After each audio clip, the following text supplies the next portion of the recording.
Inside Publishing is a video series where we try to take you through the ins and outs of publishing. We're going to show you editing, graphic design, marketing. We'll give you a look into audiobook narration, printing, binding, and we'll even have a video on book restoration for books that are 100 years old and more. The goal of the series is to give you a look inside what goes into a story before it makes it onto the shelves, to give you Q&As as well as video footage showing everything to give you just a little bit closer inside look into publishing. But this entire series was made possible through our sponsor, Campfire. Campfire is a web-based writing tool that helps you to write better stories faster, but we'll talk more about them at the end of the video. So with this video, we talked with two of the directors of marketing at Sourcebooks. Here I asked them to take us through their process, the different methods they use in marketing, and what determines what kind of budget individual books will get.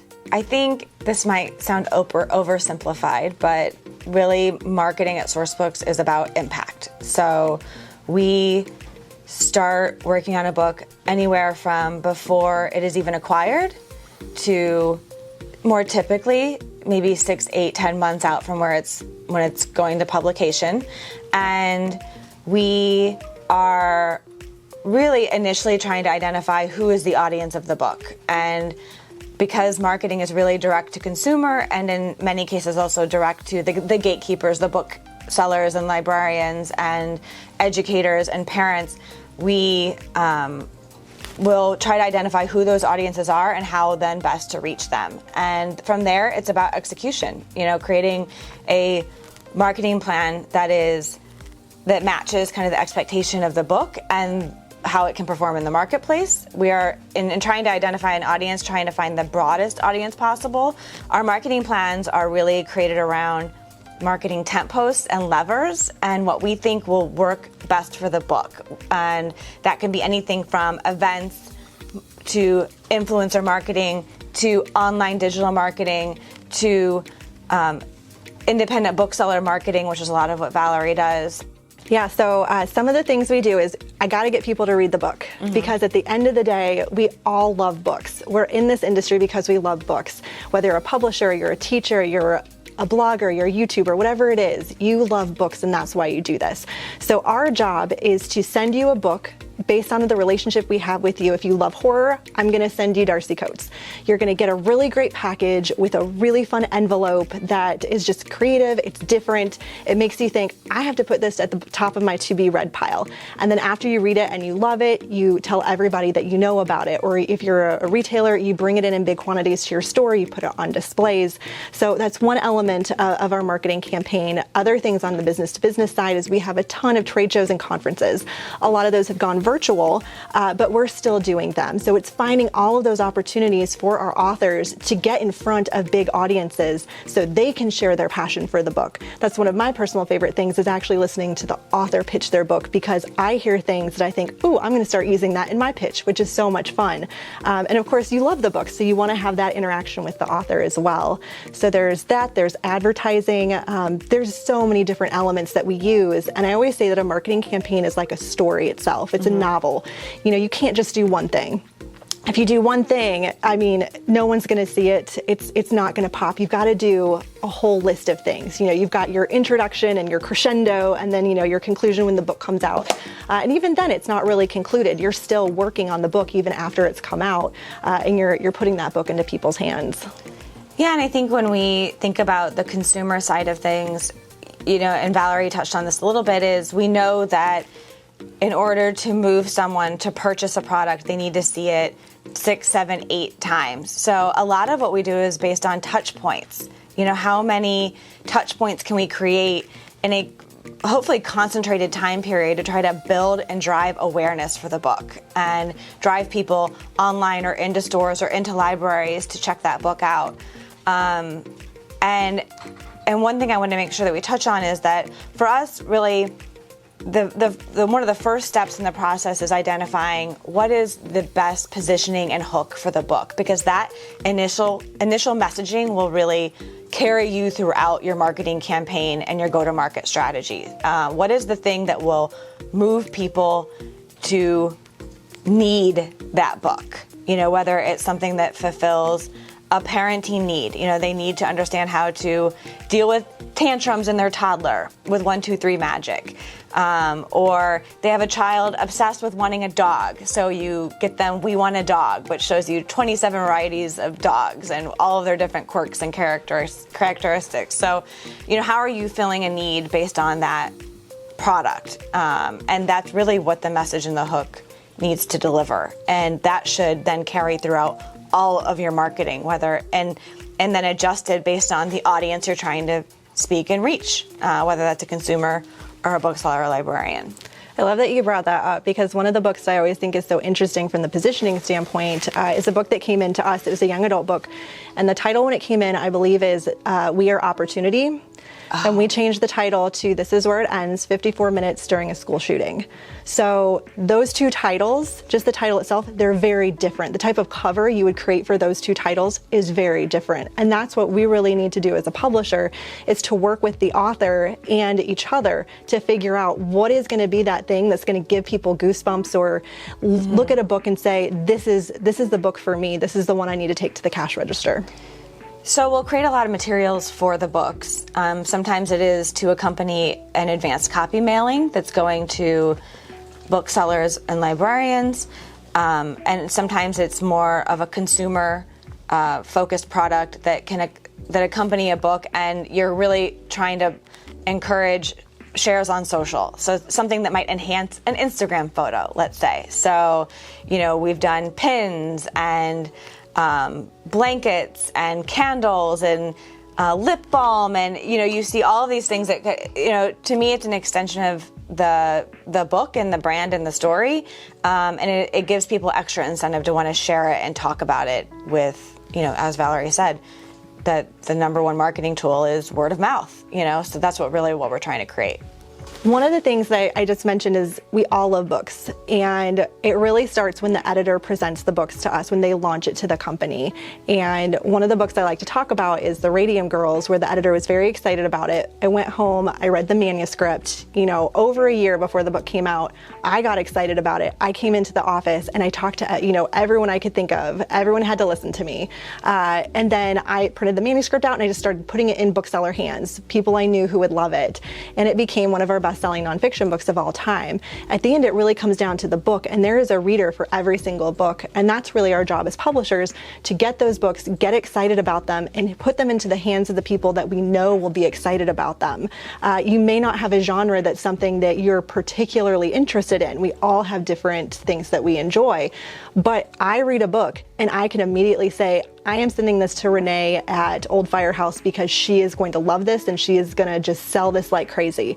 And that is really our job, is to know who the audience is and to get them excited about those books. Well, I think, Valerie's right that sometimes a book comes in and just in-house there's incredible excitement for it. So from jump that this is going to be a big book and it's going to get a big marketing plan and we're going to get it everywhere. And then there are others that really kind of sneak up on you. So P is for Pterodactyl, the worst alphabet book ever, is a great example of that, where we had a couple of champions in-house, me being one of them, by and large people looked at it and thought, this is interesting. What is it? Is it a kid's book? Is it an adult book? Well, the great answer is that it's both. And some of the best children's books I've seen us publish over the years are books that do cross over into that space where both kids and adults love them. I mean, think about it when you read to your kids at night.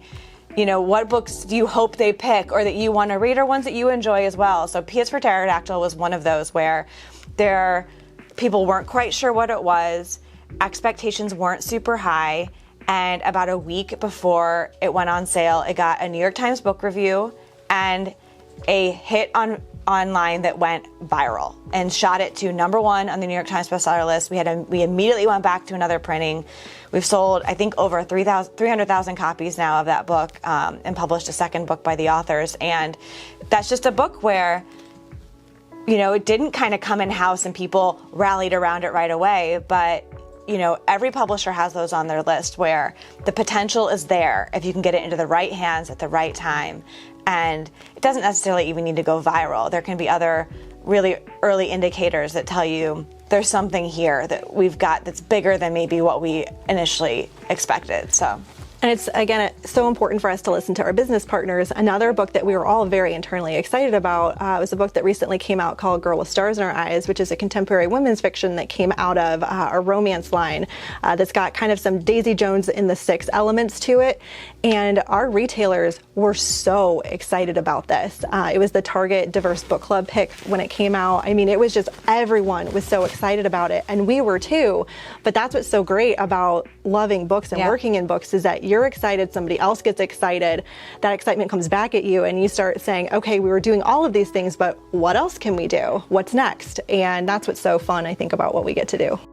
Books Change Lives is something that has been kind of our mission statement for many years, and we have a company meeting that we actually instituted once we were all working from home called Sourcebooks Connects. So a way for us every 2 weeks to come together, everyone in the company, for an hour, and we share just fun news from throughout the company, big deals that sales might have gotten that week, or a book we just acquired that the editor is super excited about.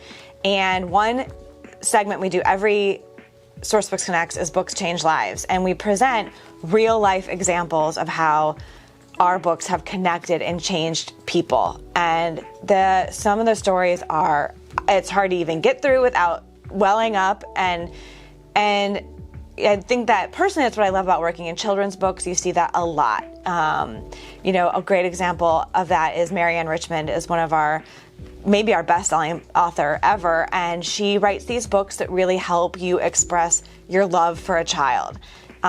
Is really her cornerstone. And Be Brave Little One is one of her best-selling books. You see Be Brave Little One used in NICUs a lot. Mm-hmm. So it's parents reading to their child who is suffering and trying to and being so brave and and living and thriving and growing, and we get a ton of these stories where that book has just helped them through some of the toughest days with their child. And those are stories that keep you going every day. This is why we do what we do, is to create that connection. I'm Valerie Pierce. I'm Heather Moore. And we are marketing directors at Sourcebooks. Then they wanted to tell you a story about a unique book that got a big marketing push and how that specific marketing strategy affected its sales. My name is Beth Olenichek. I'm the Associate Director of Marketing and Publishing Strategy for Sourcebooks Fire, the YA imprint of Sourcebooks.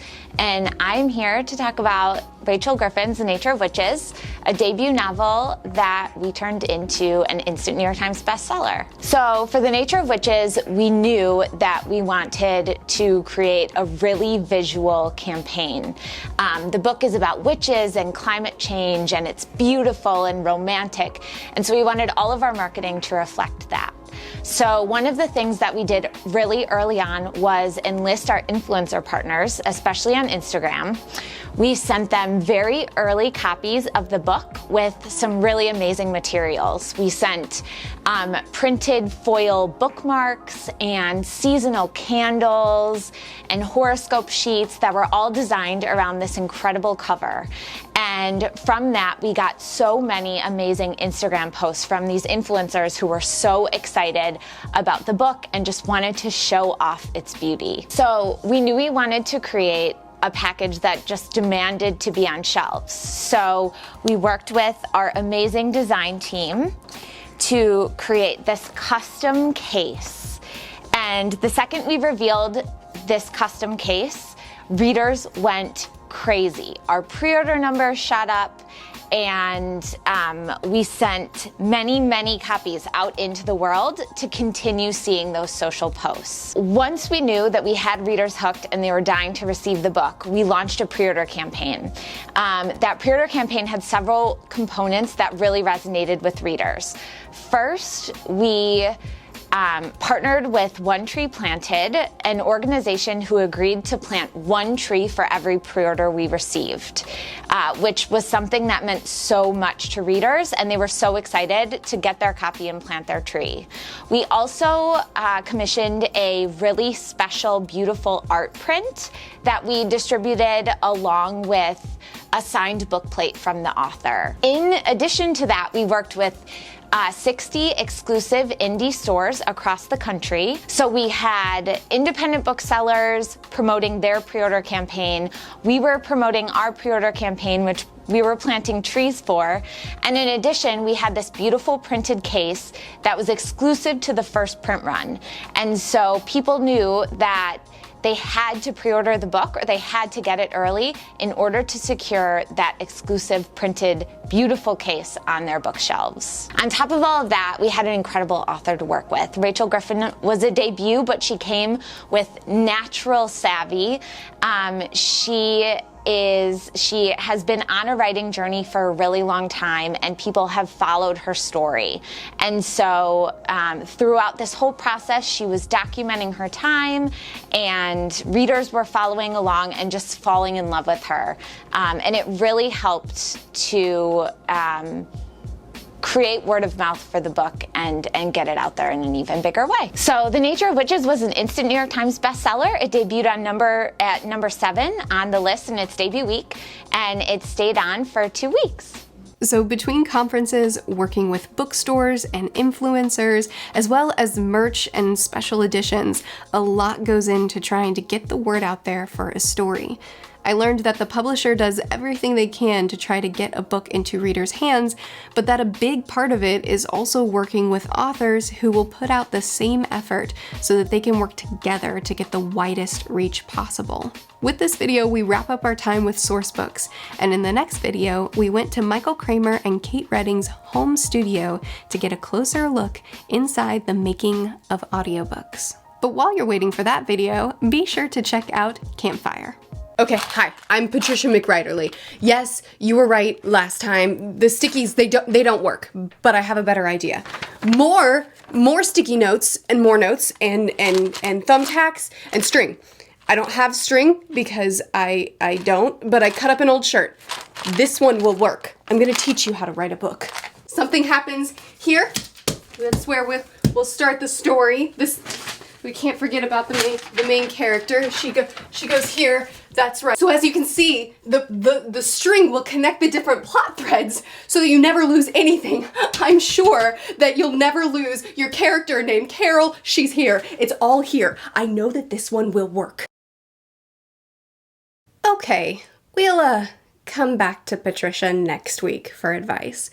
In the meantime, maybe check out Campfire instead. Campfire Blaze is a browser-based writing application with a full site of organizational tools that help you to write the stories you want to write. Its manuscript module will safely store your project in the cloud and allow you to quickly reference details from your story with auto-tagging. You can create your characters and connect how they interact with the other relationships, as well as keeping track of your world building, maps, locations, species, magic systems, cultures, and more. The timelines are also extremely flexible, which allows you to plan your stories in ways that work for you. Your stories are private, but it's easy to share them or even collaborate with others. Campfire Blaze also receives new features every month and is free to use for smaller projects. If you need more space, you only have to pay for the features you need for as little as 50 cents. And if you aren't satisfied, you can get your money back with their 30-day return policy. Write better stories faster with Campfire Blaze. I'm personally using Campfire Blaze right now to write a story, and I highly recommend it. Check out the link in the description to learn more. Thank you for joining us in this video on book marketing, and I hope that you'll join us next week when we talk about audiobooks.